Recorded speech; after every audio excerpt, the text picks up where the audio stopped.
I am Dr. Sheikh Sarfraz Ali, Assistant Professor in the Department of Plastic Surgery, Jawaharlal Nehru Medical College, Aligarh Muslim University. Today, we'll discuss burn. Burn injury represents one of the most important public health problems in both developed and underdeveloped countries. Burn can be due to accidental, homicidal, and suicidal cause. And burn is usually due to hot flame, hot liquid, hot object, chemicals, and electric wires. So today our learning objective is first aid or pre-hospital management of burn patient. So in this photo, we see a burning patient due to hot flame. How will you douse fire of such patients? ऐसे patient में आग बुझाने के लिए क्या करना होता है? आग को जलने के लिए ऑक्सीजन की जरूरत होती है। तो और फ्लेम को जलने के लिए ऑक्सीजन की जरूरत होती है। तो अगर हम ऑक्सीजन की सप्लाई को कट ऑफ कर दें तो बर्निंग प्रोसेस अपने आप ही बंद हो जाता है। तो ऐसे पेशेंट में जहां फ्लेम बर्न हो, हमें ऑक्सीजन की सप्लाई को कट ऑफ कर देना चाहिए। वो कैसे कर सकते हैं? या तो किसी चीज से उस बर्निंग एरिया को रैप कर दे तो ऑक्सीजन सप्लाई कट ऑफ हो जाए, या हम पानी डाल दें, नॉर्मल वाटर डाल दें, उससे ऑक्सीजन सप्लाई कट ऑफ हो जाएगा और वो बर्न स्टॉप हो जाएगा। ठीक है।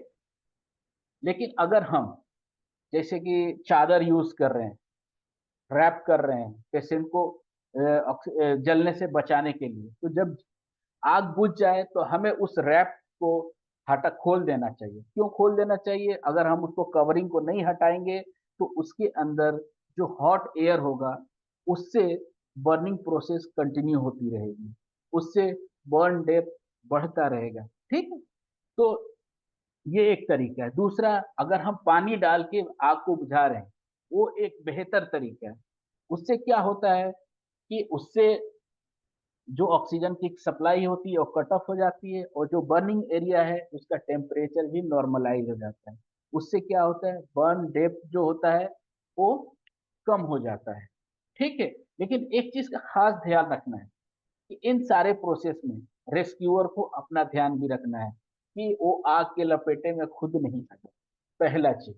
दूसरा चीज, जिस चीज से हम आग बुझा रहे हैं वो कंटामिनेटेड ना हो, जैसे गंदा पानी ना हो, मिट्टी ना हो, ठीक है, बालू ना हो, या गंदा कपड़ा ना हो। क्यों? क्योंकि अगर इन चीजों का हम इस्तेमाल आग बुझाने में कर रहे हैं तो आगे चल के ये मरीज का जो घाव बनेगा जलने की वजह से वो भी इन्फेक्ट हो सकता है। तो हमें इसका ध्यान रखना है। Next is scald burn, that is burn due to hot liquid. Hot liquid क्या हो सकता है? गर्म दूध, गर्म चाय, गर्म तेल, जिससे लोग जल जाते हैं। इसके लिए क्या करना है? अगर ये चीज हॉट लिक्विड जो है हमारे कपड़े पे गिर जाए तो सबसे पहले तो हमें उस कपड़े को निकाल देना है। उसके बाद क्या करना है, उस एरिया पे जहाँ पे वो हॉट चीज लगा है, हॉट केमिकल लग सॉरी हॉट लिक्विड लगा है, उसको बुझाने के लिए, उसको उसके टेम्परेचर को कम करने के लिए हमें रनिंग वाटर में वॉश करना है फॉर एटलीस्ट 20 मिनट। इससे क्या होता है, टेम्परेचर नॉर्मलाइज हो जाता है और क्या होता है कि जो बर्न की डेप्थ है वो ज्यादा नहीं बढ़ती है। ठीक है। इसमें भी ये इस चीज का ध्यान रखना है कि जो हम वाटर यूज कर रहे हैं वो गंदा नहीं होना चाहिए, नहीं तो that will act as a contaminants for the wound which will be formed after the burn. Okay. Next is chemical burn. Chemical burn कहाँ होता है? यूजुअली लैब में, जो लोग लैब में काम करते हैं वहां बर्न मिलता है। केमिकल फैक्ट्री में बर्न इस तरह के मिलते हैं। और इसके लिए क्या है, फर्स्ट एड बहुत ही सिंपल चीज है जिससे 90% ट्रीटमेंट हो जाता है। क्या होता है? रनिंग वाटर में वॉश करना। जैसे ही केमिकल वॉश ऑफ हो जाएगा, बर्न रुक जाएगी, बर्न की डेप्थ रुक जाएगी, कम से कम होगी। Running water means you have to wash in tap water. Okay. And कितने देर के लिए? For at least half an hour, आधे घंटे तक कंटिन्यूअस हमें वॉश करना है। ठीक है। एक चीज का और हमें ध्यान रखना है कि हमें वॉश करने के लिए कभी भी स्टोर्ड वाटर का इस्तेमाल नहीं करना है। क्यों नहीं करना है?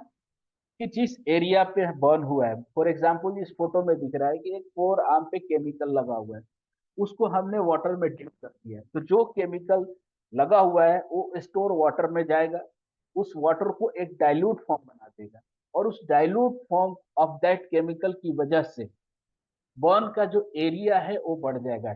डेप्थ तो कम हो सकता है क्योंकि हमने उस एसिड को या उस केमिकल को डाइल्यूट फॉर्म बना दिया है, तो डेप्थ कम होगा बट एरिया बढ़ जाएगा, तो हमें इसीलिए स्टोर्ड वाटर में वॉश नहीं करना चाहिए।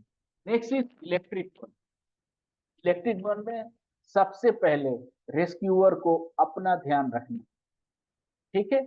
जो लाइव वायर जिसके कनेक्ट में पेशेंट आया है, उसको सबसे पहले पेशेंट को उस लाइव वायर से डिस्कनेक्ट करना। कैसे कर सकते हैं? किसी भी इनर्ट ऑब्जेक्ट से, जैसे जो स्टिक से कर सकते हैं जिसमें करंट फ्लो नहीं करता है, उससे वायर को डिस्कनेक्ट करना है, then you save the patient.